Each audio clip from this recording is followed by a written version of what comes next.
My son said to me about a year ago, we were reading the story of David and Goliath, and he was sitting on my lap, and I said, wow, what a hero he is. He said, no, he's not, Dad. My son is 5. I said, how come he's not a hero? He looked at me totally puzzled, and he said, well, because he can't fly or wear a cape.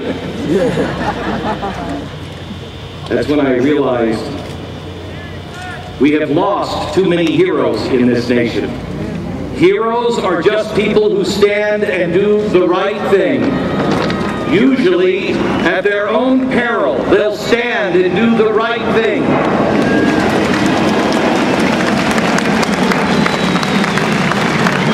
What is it today that America truly believes in? We have very little trust in most of our institutions. But there is one thing that still is 15 points higher at the top of the list on things that America trusts: our military.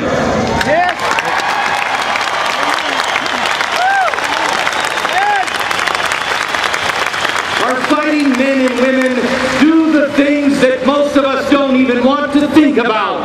They do it while we're asleep. They do it while we're at play.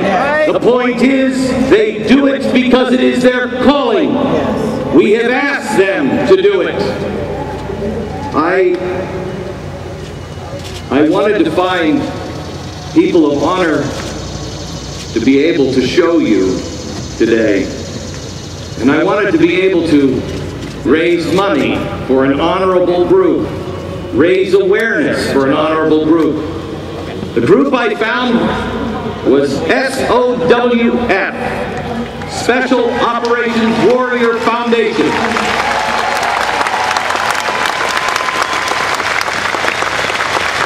I would like to introduce you now to the president of SOWF, John Carney.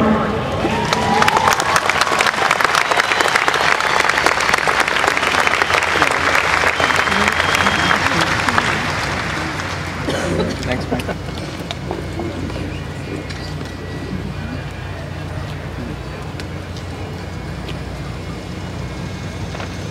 It's certainly humble this morning to be here in front of all the patriots and great Americans, people that we couldn't do our mission if it wasn't for your generosity and your caring. The Special Operations Warrior Foundation just wants to thank you from the bottom of our hearts, and we want to thank Glenn Beck for being so supportive to our families, our wounded, and our children.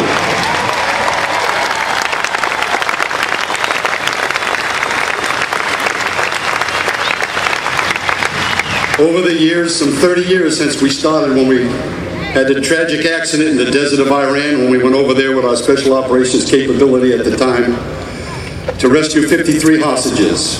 We had a terrible accident in the desert, and we lost 5 airmen in the cockpit of the C-130 and 3 young Marines in the back of the helicopter.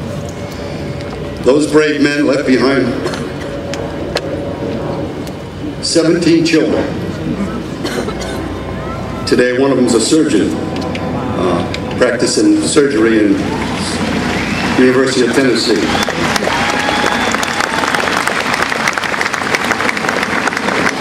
But the one thing I've heard time and time again over the years from the commanders of our Special Operations units, they said the Special Operations Warrior Foundation eliminates one very important concern out of our rucksack, and that is to see that our children get a 4-year college education, no matter where they go, room, board, book, tuition, and all their expenses.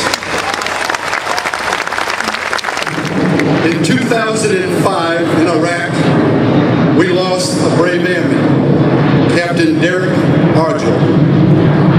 Derek had a son 10 months old, Logan, and a wife, Wendy, he left behind. But today with me is Derek's mom, Debbie Argel Bastian. Let me please introduce her to you.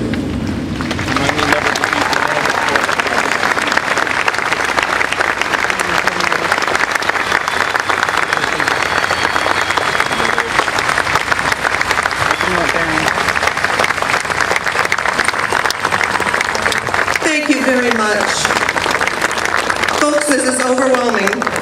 I'm overwhelmed. God bless all of you for coming today. To our veterans, our wounded warriors from all wars, welcome home.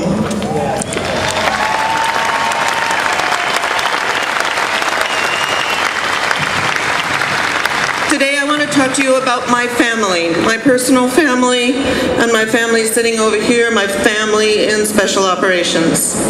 My closest family, the Special Operations Warrior Foundation. I want to tell you a little bit about my son. When he was in the 3rd grade, he came to me, very special little boy.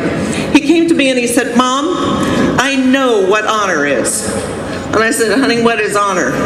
He said, "It's your promise. It's your word. You must never, ever break a promise." In the 5th grade, he came to me and he said, "I'm going to promise something." And I said, "To who?" And he said, "To myself.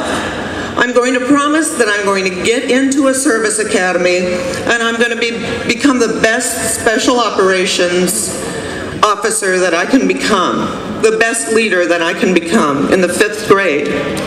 In the 6th grade, he wrote an essay, "Why We Should Honor Our Flag." In that essay, he explained, I'm seeing what's happening here today, and what he said was, although our stars are separated on the flag, they all come together in the blue background, all together under the eyes of God, never to be separated again as we were in the Civil War.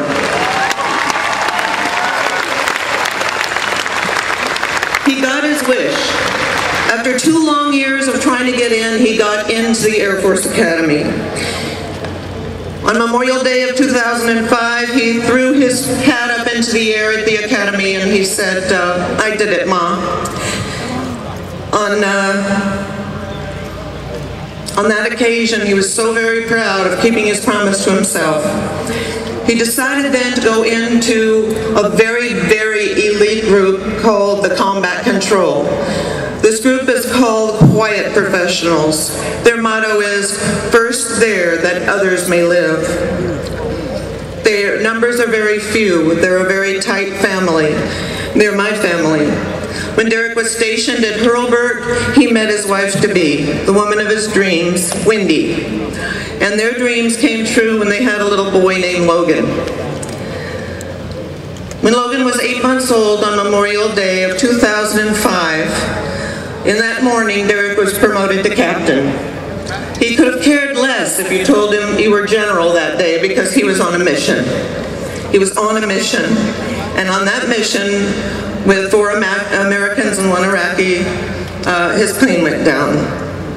When Logan was old enough to understand that his dad was not coming ever again to a game or coming home, and his mother explained that the plane could not be fixed, Logan went to his bedroom to get his toy toolkit. He wanted to fix the plane so his dad could come home. And as you heard from Melinda on Glenn's show, even if you're 8 months old, you will never forget this. You learn to walk with it, but you never forget it. Shortly after that, my husband and I were contacted by the Special Operations Warrior Foundation, along with Wendy, with a personal call. And it relieved some of our stress and some of our worry for my son that wanted the very best education for his son. So that was a wonderful call. It was a personal call. These calls continue to all of our children of fallen special ops of all branches. I can't say enough wonderful things about them.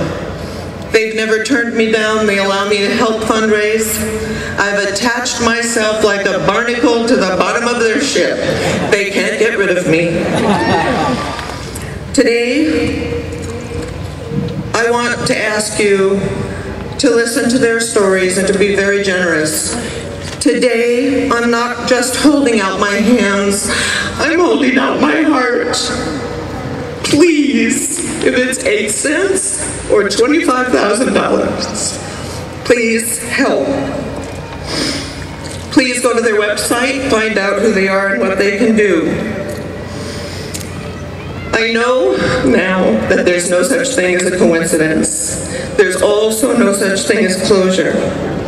If Derek were standing here with me today, he would say to you that each of us is responsible for our own destiny and our own salvation. Each one of us is here to fulfill a mission. Please help us fulfill our mission. In closing, I want to read to you what Derek's quote was when he graduated from the Air Force Academy. It is above you. To serve God and country is not a right, but a privilege. Thank you.